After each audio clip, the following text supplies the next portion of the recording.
Aloha, y'all. It is Saturn's Day, Saturday, the 8th of January. The moon is actually conjunct Chiron right now, so we might be feeling a lot of growth and triggers and all sorts of interesting energy. But Chiron's the wounded healer in Aries, where it's been, and the moon is in Aries. Sun is in Capricorn, moon is in Aries, like I'm saying.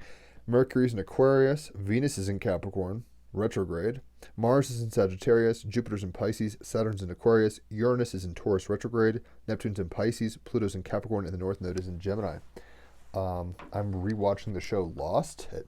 I'm watching everything at 2 speed so I can just binge it faster. As a Sun and Moon Gemini, this is an 11th house Sun and Moon Gemini. This is doable. I wouldn't suggest this for other people necessarily. But I forgot. I lived in Oahu for 2 years, and I moved there pretty much as the Lost season finale was being premiered on the Waikiki beach. I lived in Waikiki. I didn't even know that was going on, ironically, at the time. So that all got wrapped up. And all the filming locations of Lost are on Oahu. So whether it's Australia or anything, I know all these locations just by sight. So it's triggering a lot of nostalgia, and we have to go back, Jack stuffs. But an amazing show. If you've never seen Lost, scope it for sure. Anyway, I digress. I'm getting lost in my own thoughts. Let's go ahead and pull some cards. Hopefully you're all doing well today. I'm just stoked, like I'm saying on Lost. We got the King of Swords. I actually pulled that for my personal. Like every day I pull a card with my fiance and she pulls a few cards. I do this for the collective, but I pulled this for myself today. So this is really coming on strong. The Kings are the highest masculine energy, and of air is the mental world. So this is, oh, actually, what am I saying? I got the Knight of air, Knight of Swords with my fiance. This is the King of Swords. So I was wrong. I didn't get the same card. Derp. Anyway. But we got the Knight. The King here is the highest masculine principle, and the Swords are the mind. Very Mercury and Aquarius stuff here. Saturn and Aquarius. So the King of Swords, the earthy, the grounded part, the practical, the consistent part of air, the mind and observation, communication. It says, gather all the facts. Synthesize a logical solution benefiting all. Amen. Restraint to pain, resistance to pain. Use your intellect to grow and prosper. Pursue your ideals. Mars in Sagittarius. Pursue, Mars action, your ideals. Sagittarius, your truth. King of Swords, I believe in a fair world for all. The serious, high-minded King of Swords sees it as his duty to rule and govern his kingdom with absolute fairness and equality. He can give scant attention to his emotional life, perceiving it to cloud his judgment when he has to make difficult decisions that affect people's lives and livelihoods. He is careful to foster an environment resounding with positivity, supported by clear laws that nurture human dignity. He believes every human being is born equal and innocent and has the right to be valued, respected, and to be treated ethically. It's the responsibility of a civilized society and its governance structure to foster the conditions whereby men and women alike, and vaccinated and unvaccinated alike, all these kind of conditions, have the opportunity to fully contribute and realize their potential. Black and white, Asian, Hispanic, it doesn't really matter. You see what I'm saying? Any difference should be thought of as very Mercury and Aquarius equal. For the team, I guess you could say, not necessarily exactly equal. Equanimity, not necessarily equality. Like, we all have to be 6 foot tall, chop off your legs, or put on stiletto, platform shoes if you need to adjust. That's not the equality we're looking for. He knows it is horribly detrimental to us all when people are dehumanized, objectified, humiliated, or treated as a means to an end. It poisons society. He sits astride his throne, a monumental electric chair demonstrating his invincibility and tolerance to pain. Very Capricorn, where it's like, no pain, no gain. I could take it. A formidable and very Aries Moon, where it's like, you know what? Who gives a shit? More. Give me more. Like, throw the electric switch harder. A formidable, fearless leader and arbitrator, he is the consummate professional who calmly seizes up any situation with remarkable speed and accuracy. Applying a hawk's eye view, Mercury in Aquarius, Saturn in Aquarius, view of events and potentialities. The lunar module on fire shows that once a decision is made, there is no going back. Very Moon in Aries. It's like, once you burn a bridge or once you set out to war, it's hard to undo that. He removes all escape routes with the same ingenuity and energy as Alexander the Great. The mandrill baboon at his feet displays his choice of fierce, powerful allies, Moon in Aries, belying the fact that beneath the king's facade is a very sensitive, caring man. As a father, he is perceived cold and clinical, a firm disciplinarian and taskmaster. Underneath all this, he loves his children deeply, North Node and Gemini. Love your kids, love each other. play with each other, and only wants the very best for them. He regards it as his duty to raise his children into responsible, capable adults. Capricorn Sun, Pluto, Venus in retrograde Cap.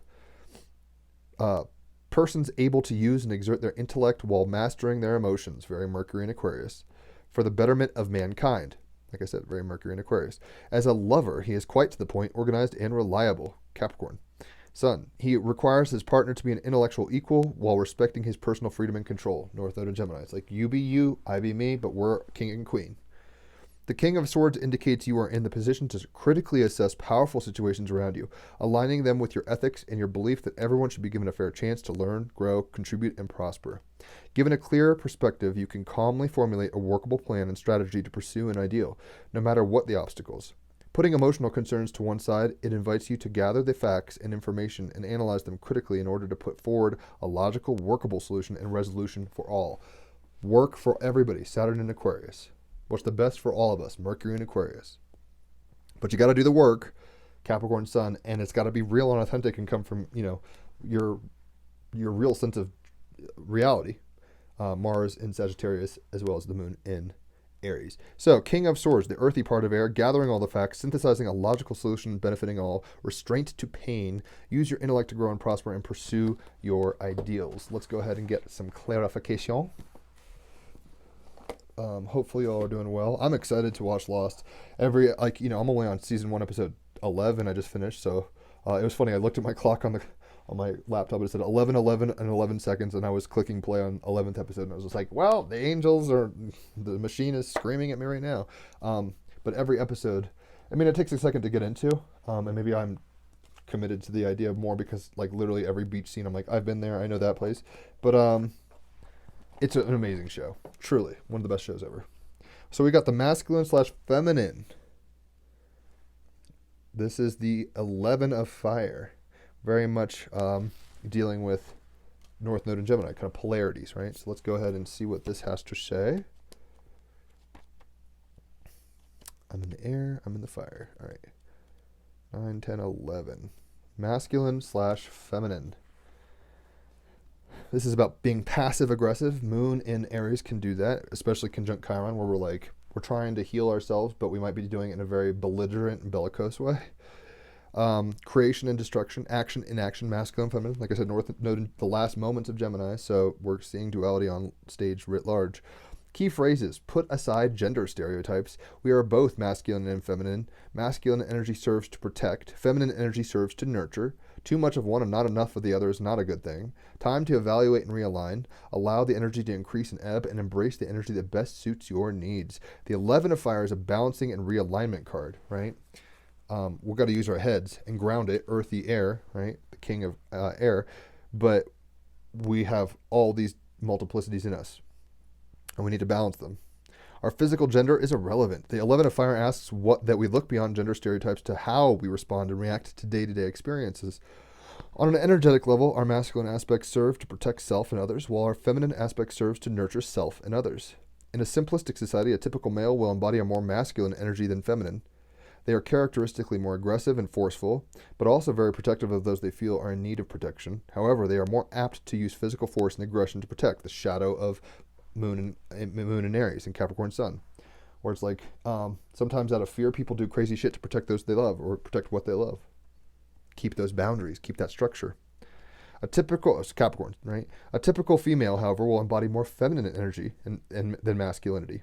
They are characteristically more passive and yielding, and while possessing the same desire to protect the vulnerable, they will generally use diplomacy and dialogue in order to determine an option that avoids conflict, right? Mercury and Aquarius. It's like, let's hack this, let's get it better. Even though Aquarius is, a masculine energy, it's an air energy, it's looking for peace, not war. Gender stereotypes are often one-dimensional and rarely accurate, especially when we are discussing masculine and feminine energy, as opposed to a man and a woman. It can become even more problematic to assign specific attributes to either gender when there are many men who identify as female and women who identify as male. When it comes to masculine and feminine energy, we all have both, regardless of our physical gender or the gender we have assigned ourselves, and this energy is expressed in how we behave and act. It influences all that we do. Masculine energy is active, impatient, assertive, creative, aggressive, forceful, protective, logical, analytical, and controlling. This is where the moon, sun, and Mercury are right now. The very personal planets. It's about assertion and order. Capricorn sun, it's about action. Moon and Aries, and aggression. And then also kind of getting the facts and using logic. Mercury and Aquarius. Masculine energy motivates us to focus upon our personal needs and self, while feminine energy motivates us to think of others and their needs. Again, regardless of gender, a person who is energetic and proactive is embracing the masculine energy, while a person who is calm and passive is embracing feminine energy. Neither is intrinsically good or bad, but if an imbalance is present, it can be evident in our actions and give rise to destructive behaviors. An imbalance can occur when we have too much of one or not enough of the other all of the time. Too much of one without enough influx from the other or influence from the other can create a very discordant and destructive mix. But what is the right mix? This is not about having equal parts of both, but about having a harmonious blending that is suited to your lifestyle and personal goals and needs. North Node and Gemini. There's two twins, but they're not identical. And even if they are very similar or even identical, they're not literally the same thing. They're two different people. So it's not about equality at the highest level, like carbon copy equality. It's about like harmony. If you are not assertive enough, you may need to embrace more masculine energy. If you are overly assertive to the point where others are always intimidated by you, then consider embracing a little more feminine energy and soften your approach. An aggressive approach or method is sometimes required in order to break from an old way and make way for the new. But aggressive methods don't always have to be violent. To be forceful is not always indicative of physical force being used. Masculine and feminine energy should be allowed to flow and ebb as it is needed. Like fire, flickering and dancing, you add less fuel if you want things to cool, and add more fuel if you want things to heat up. Enough heat gives rise to a creative, productive energy, but too much heat can burn both you and others out. Cooling things a little gives rise to a nurturing warmth, but too little fuel and the fire could go out completely. The 11 of fire is symbolizing an opportunity to take a moment to evaluate your life. Ask yourself whether you need to embrace a little more masculine or feminine energy in your day-to-day activities and relationships. Do you need to step up and be a little more assertive and proactive? Does something or someone need to be your protection? Are you not nurturing yourself or others enough?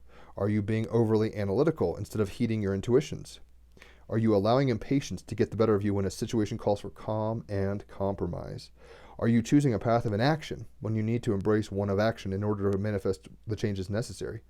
Pause for a moment, evaluate, and bring your masculine and feminine energies back into harmonious alignment with your life and your needs, which are varied and different. Holler for readings. I can tell you kind of your alchemical makeup, and you would be surprised how accurate astrology is in terms of those elemental dynamics, right? But with the King of Swords today and this masculine, the 11 of fire, the masculine and feminine kind of situation going on, I think we have to use our heads. And sometimes we create too many boundaries and too many walls, and we need to stop doing that. Sometimes we don't have enough boundaries, and we need to create more walls and structure and framework, right?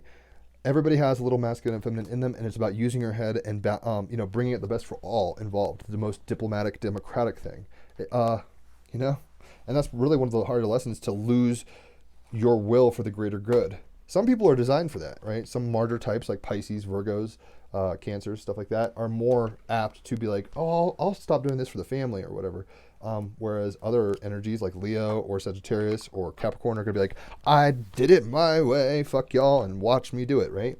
But we have to be devotion to service. We have to be devoted to humankind and the general well-being, including our own in that. And that can be very adaptive in terms of alchemical formula. So don't just think, women need to be submissive and men need to be assertive. Some men need to learn how to chill out, and be less assertive. Some men need to be more assertive. I know I need to work on boundaries and assertion more, but probably less in a logical, analytical way, more a heart space way. That tends to be my failure. So we're getting illumined today with the power of being able to tolerate a bunch of shit, right? So it's like, I feel bad for Australia. Unvaccinated people are basically prisoners now.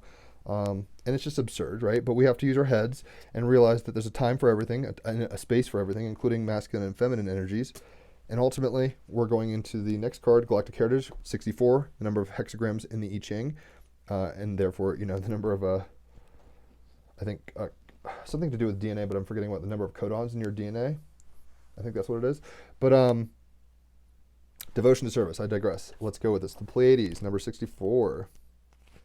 I'm about to sneeze possibly, so if I do, beg your pardon. Oh, it's tickling my nose. I can feel it. It's like sniffing pepper, but nothing's coming. All right. 64, Pleiades, devotion to service, present timeline. As a result of their evolution in history, the Pleiadians are now a species devoted to service. This is the main reason why they have interacted with humans for thousands of years. A deep transformation takes place within you when you devote your actions to service. This does not mean self-sacrifice. However, if you are already being of service to others, know this is your calling, and this is one you have felt for many lifetimes. If you feel you're not being of service, this is a message to start soon. Remember, being of service begins with small things, a smile on the street, or sending love from your heart. You don't have to save the world. Just be a better person, right? Be a wise ruler of your domain, and know how to balance all the elements of that domain of your personal kingdom, as well as the system around you.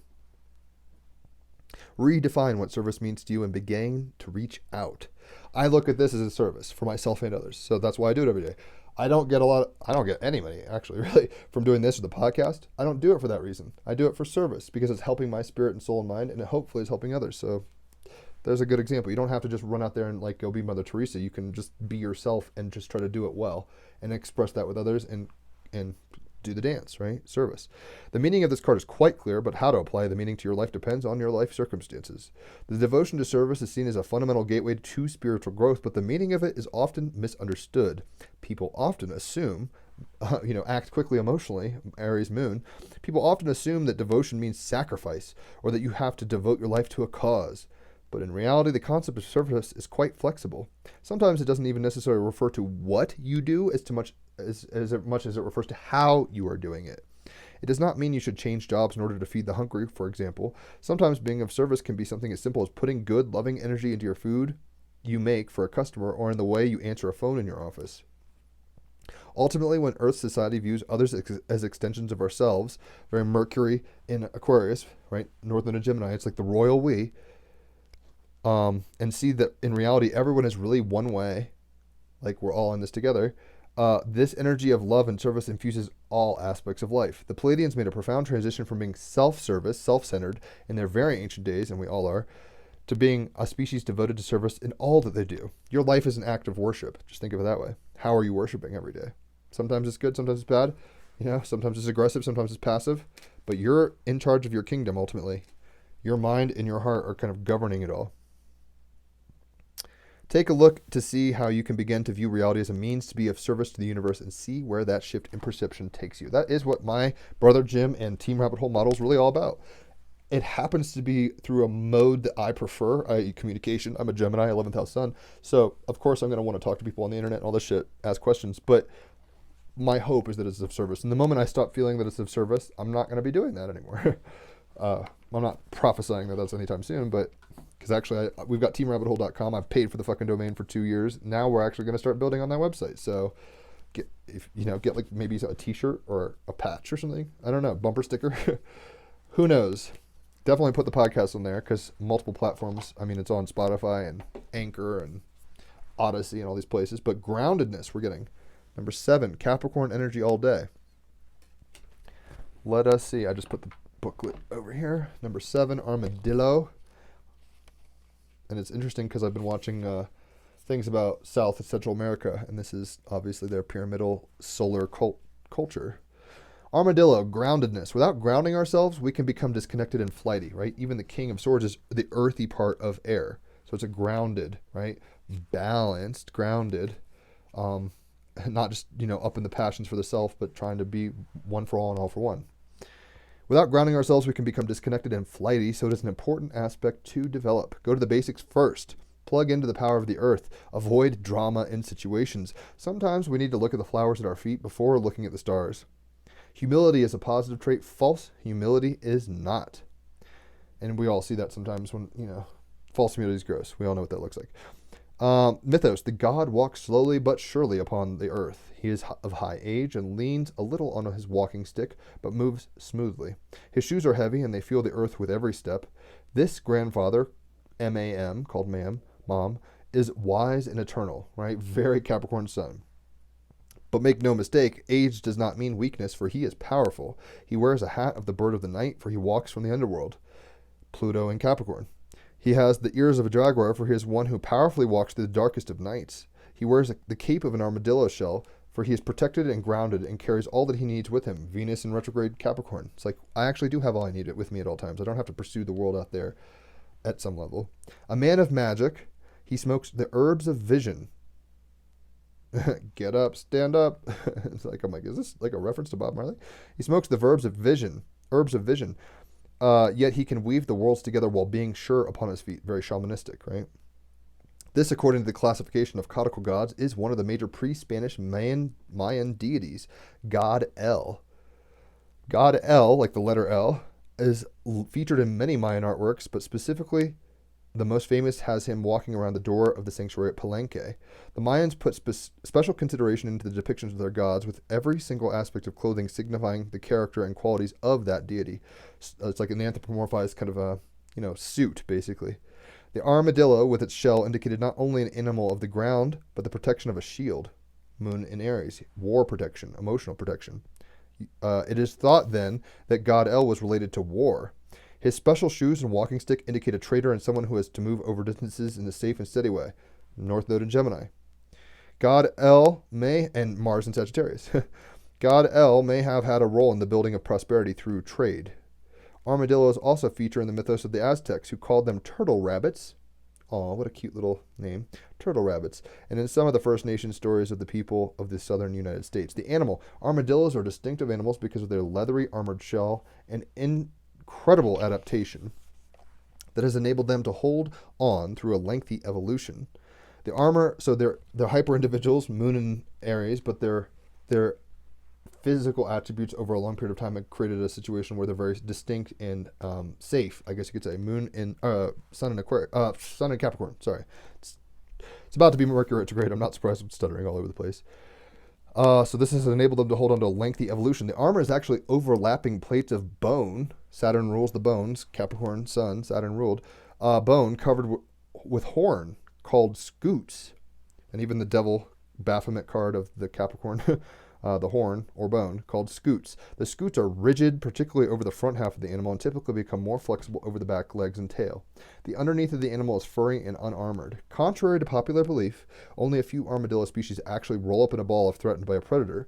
Most will attempt to run and find some thick ground plant or stone cover where they will be very hard to get at.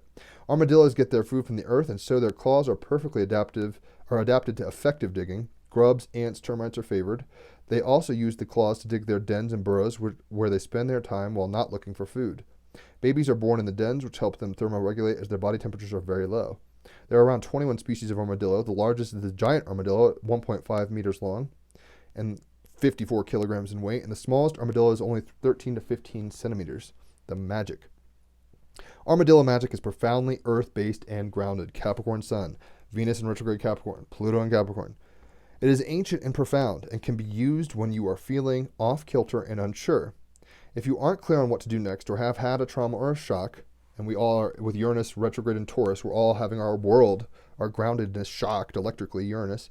Use armadillo magic to bring you stability and power. Symbology, old man with a cape of armadillo, shield, armor, claws in the earth. Status, some species are listed as vulnerable, most are threatened. So,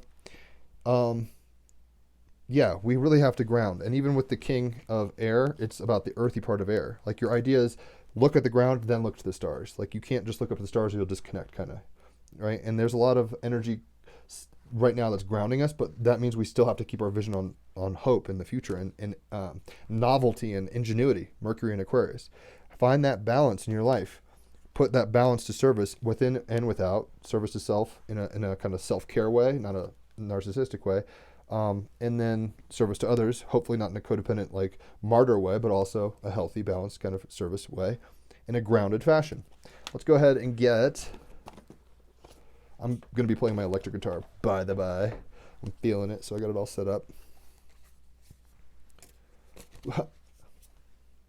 We were talking about Capricorn ruling the bones. Well, here's a skull for you. And it's got a pyramidal shape, which the grounded energy has those pyramids in the background. I'm just seeing all these resonances. Hopefully y'all, I don't know if y'all see this kind of stuff, but I do, right? So we've got this king of art with pyramids using his art, hopefully as an act of service and illumination. So he's the last artist in here, Damien Hirst.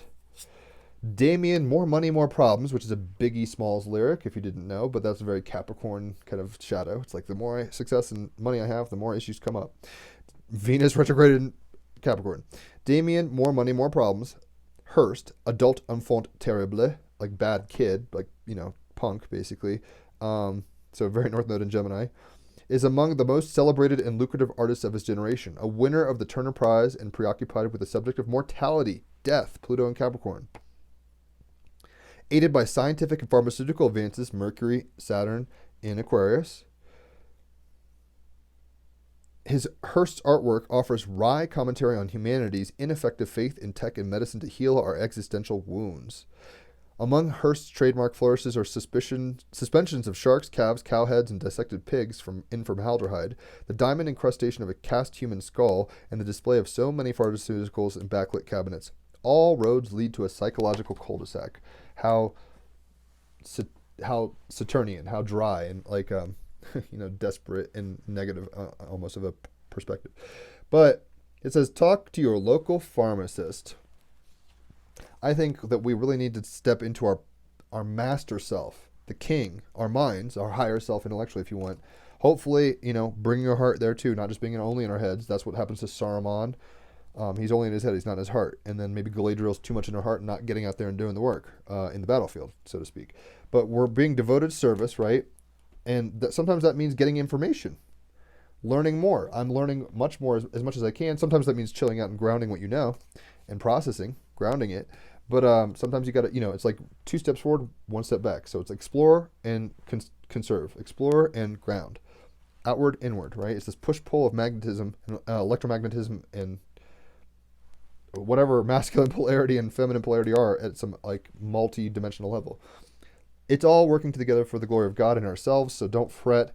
Try to keep your perspectives grounded, but ultimately seek advice. It says talk to your local pharmacist, probably not to get the jab, but probably to acquaint yourself with more fundamental natures of reality in a grounded way. Learn in a practical way, right? So let's go ahead and get a stone, a crystal card, or whatever.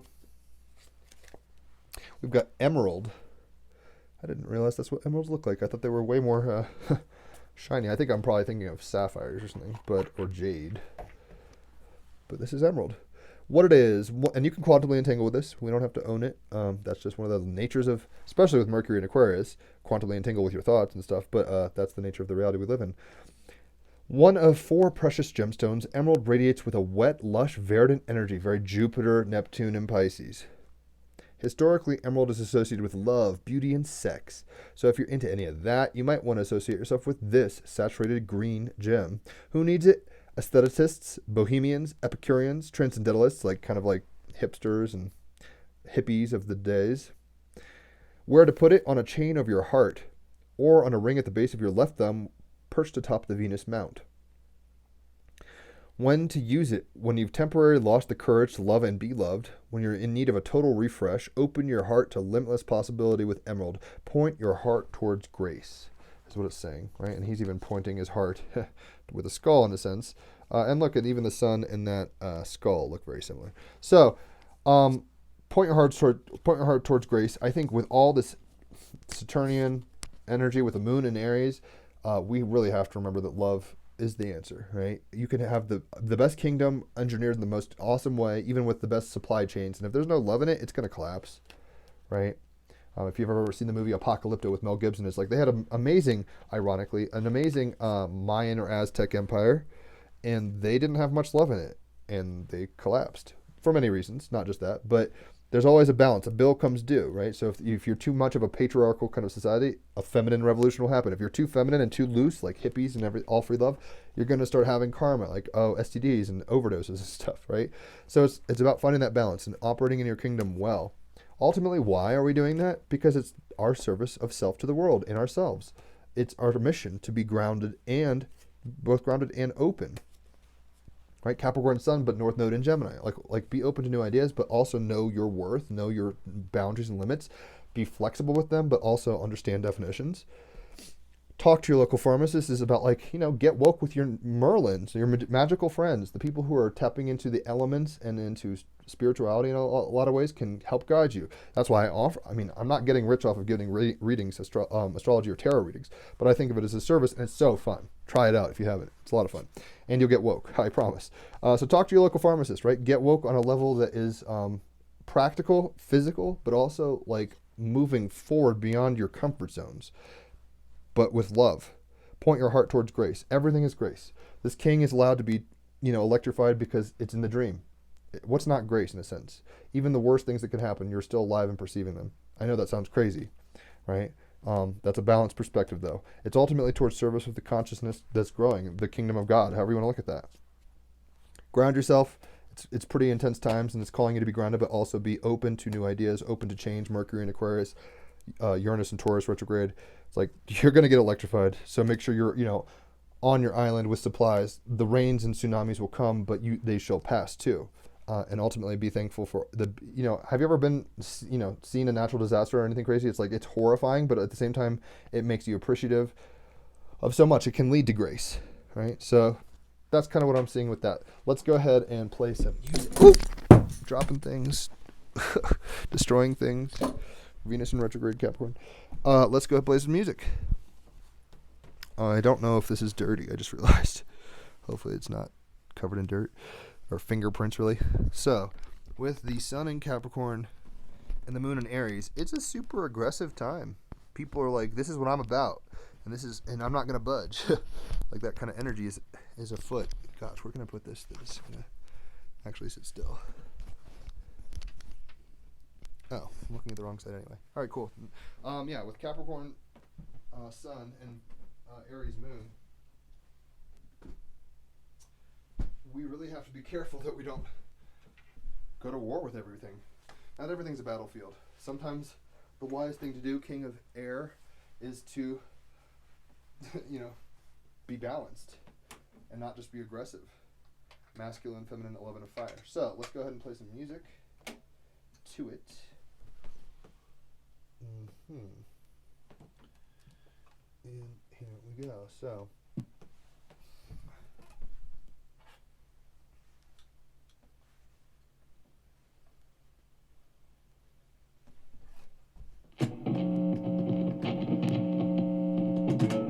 Just like humans, there's two holes in this guitar.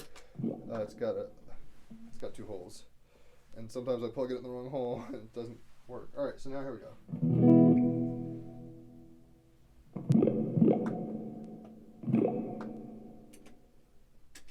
So king of air with fire balanced, masculine and feminine.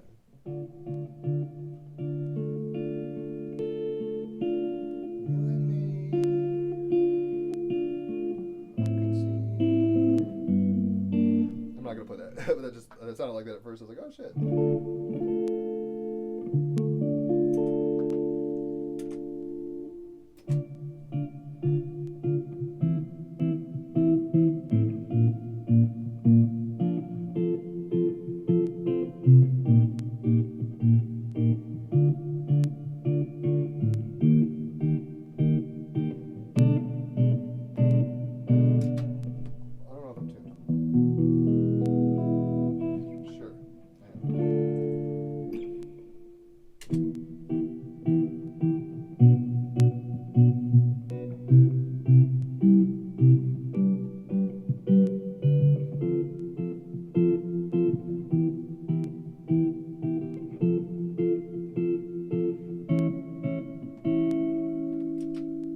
Resolving it poorly. So that's why I'm like, wait, that's not gonna work. All right, so hold on, let's try this again.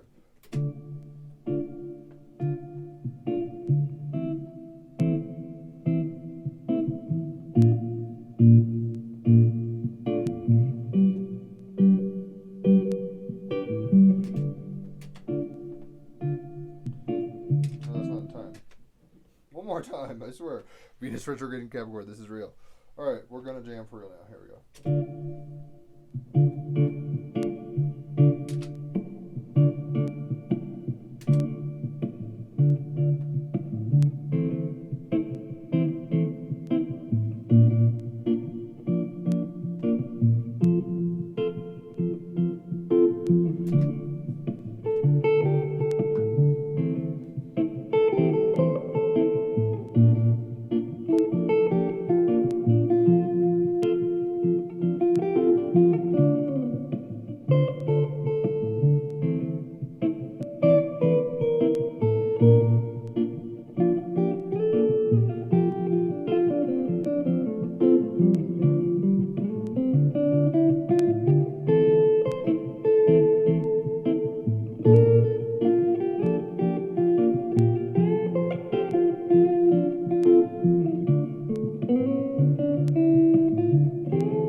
So with the King of Swords and the balanced masculine and feminine card, like, we have to be in charge of our kingdom and understanding how it works, but we have to do it in a balanced way. We have to be of service. We can't just be running around like Joffrey or Ramsay Bolton from Game of Thrones, or like Sawyer from at the beginning of Lost. We can't just run around for ourselves, even though we are ourselves. It's a paradox. No, North and Gemini, you are a self that has to learn how to be less selfish, knowing that others are equally being selfish and have to work with them. Being of service is really the answer to that. Being grounded really helps with that.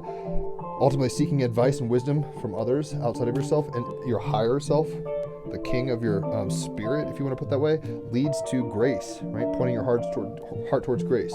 So even though it's hard to balance a kingdom, there's peasants dying of bubonic plague, there's shortages in the fields, the horses have been stolen by the neighboring kingdom, all sorts of shit can happen and cause you suffering. It happens to everybody, so don't think you're special.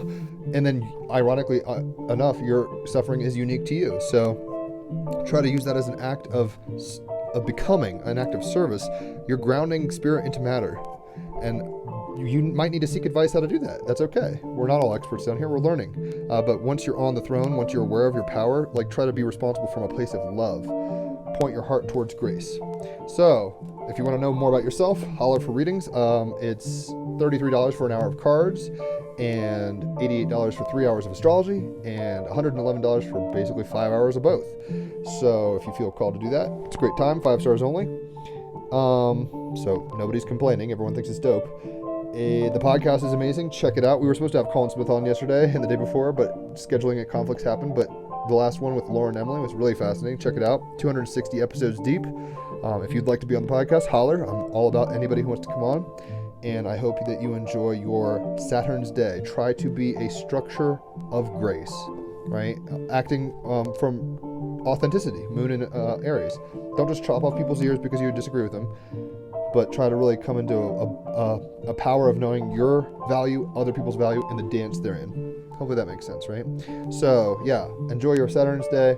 Holler for readings. Check out the podcast. And I'll catch y'all on the flip side. Adios.